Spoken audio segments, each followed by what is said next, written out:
During the study of respiratory system, we also studied about prana ayama. I will give you an example of Kapalabhati or the Nadi Shodhana pranayama in this.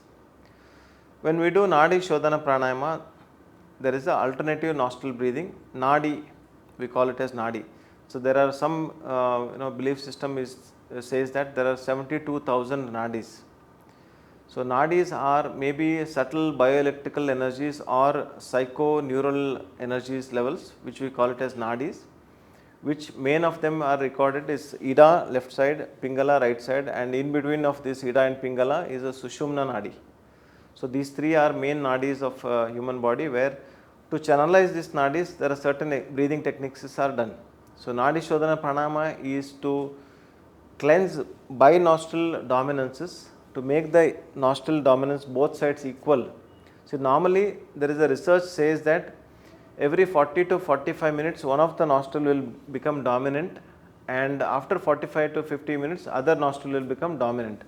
When you have cold, you notice that your nose will be blocked on one side for about few hours, 1 or 2 hours, and after that your other side of the nostril will get blocked. So this is an example to say that there is a nostril dominance difference. So one side at one particular time, one side of the nostril will be dominant, either right nostril or the left nostril.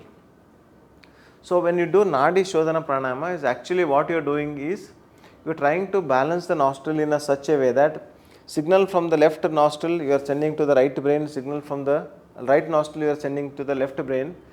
There is a process of hemispherical synchronization, means both sides of your right brain and left brain will get balanced and work simultaneously equally.